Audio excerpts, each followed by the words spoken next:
Hi everyone, Tim the Plane Man here, and welcome to Plane Time Zealot H743 Aero Applications Edition. And this is a very interesting and very technical video for those of you looking for planes flying. Sorry, not today, but if you're interested in flight controllers and interesting things you can do with them, well, this one's for you. So what I want to do is to show how I can get two flight controllers in one plane and set up connected together so that I can switch between one flight controller controlling the plane and the other flight controller controlling the plane. This will be part of a test. I'm going to do this in a real plane, but for now I wanted to do it on the bench.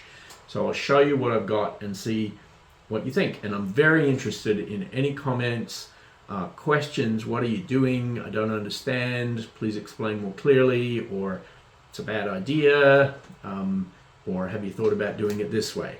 So what I have here is the Zealot H743 from Geotech, the special Smart Fleet edition. This is the Aero Applications edition, and this runs the high precision IMU that we talked about in the other video, which you can see up here. This is the Geotech Zealot H743 also. Everything else is the same, but it's the industrial edition, so it doesn't have that one advanced IMU.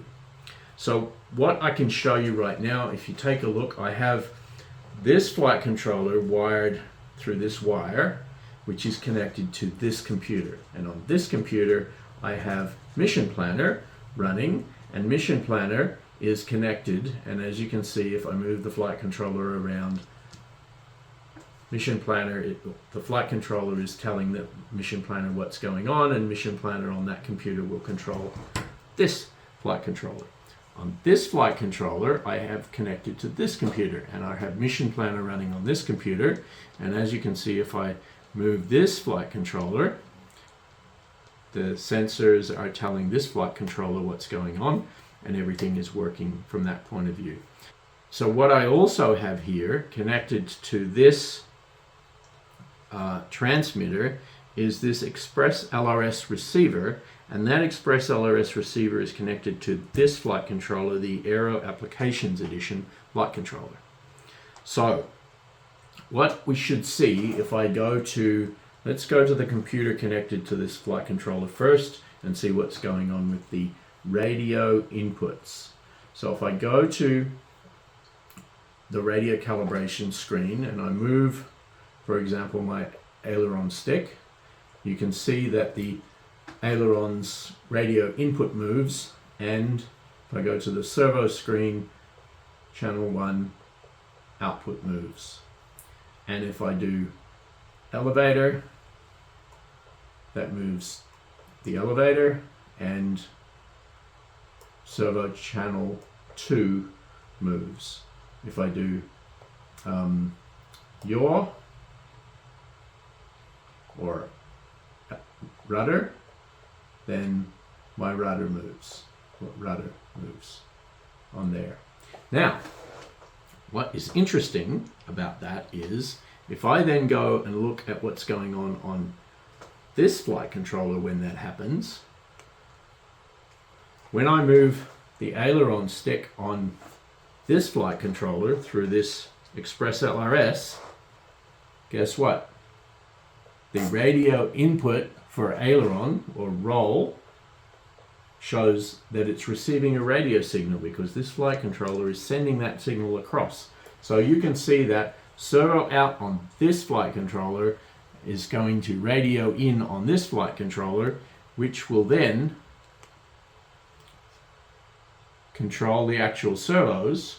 And as you can see, I have servo aileron set up on this flight controller as I had it in my Sonic model binary. It had separate outputs for two ailerons using the differential spoiler left and right.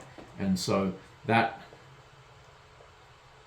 is moving the ailerons and the flaperons, as you can see on channel 5 and 6.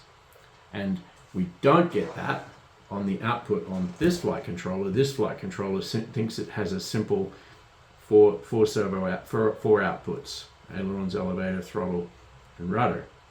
This flight controller is much more complicated, but even though the receiver is sending a signal to this flight controller sends it to this one, and then when I move my sticks, all of the servo outputs on this flight controller are controlling the plane. Now, let's see what happens if we put the plane into, and when I say we put the plane, notice that,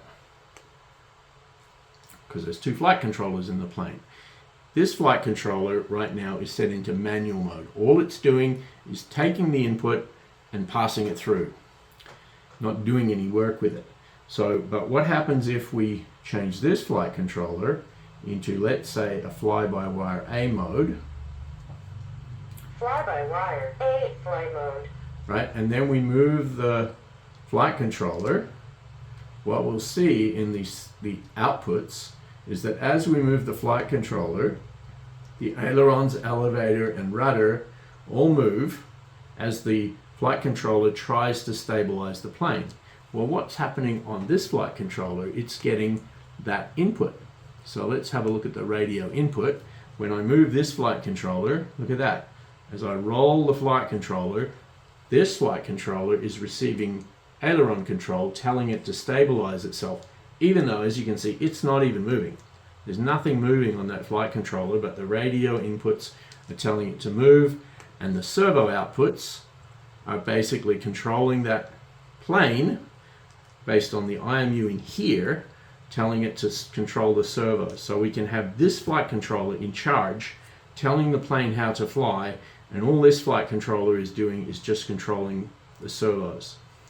The last thing I want to be able to do is I want to be able to say, no, forget it. I want to kind of ignore what's going on with this flight controller here, and I want to basically say this flight controller is in charge. So what we want to do to make that happen is we want to switch this one into fly-by-wire A and this one into manual. So if I've got this one in manual mode, this one is now in manual mode. Its IMUs and its sensors are doing nothing. All it's doing with the radio signal is passing it through. This flight controller is in fly-by-wire A, or it could potentially be even in a, let's say, an RTL mode. But let's say we're doing a fly-by-wire A. So now, if I go to the radio input,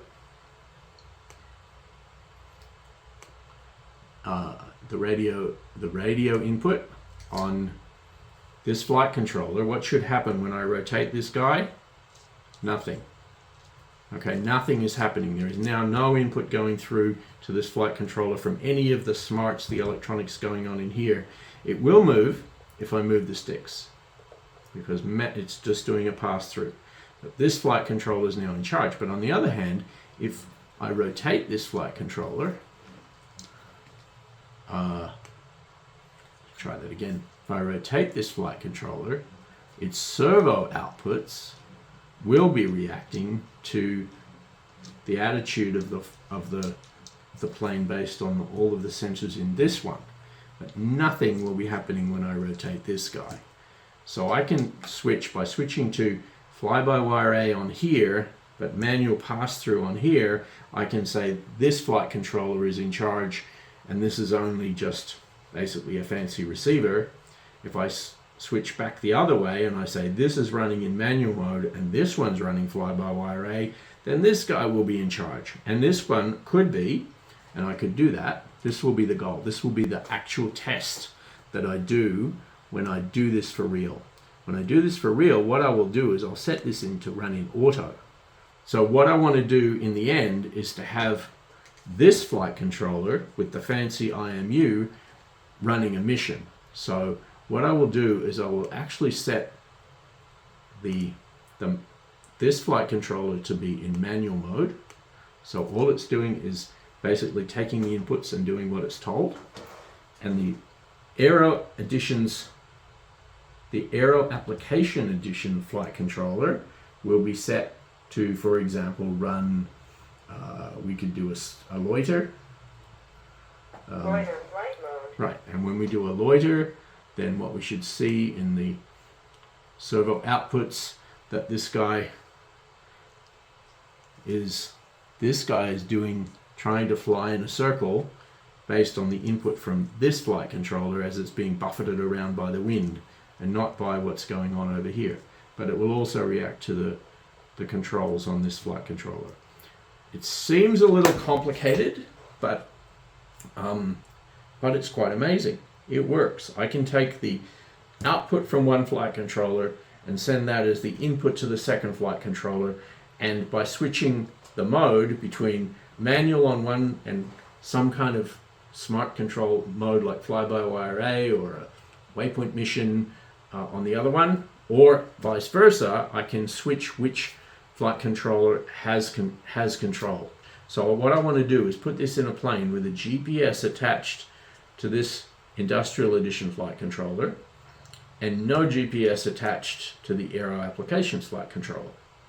And then I'll fly it around, and by switching it so that the Aero Applications flight controller has control, I'll basically be able to still have the logs from both flight controllers in exactly the same plane, and by comparing them, I'll be able to see how well this flight controller is actually going to do at navigating by dead reckoning with no GPS.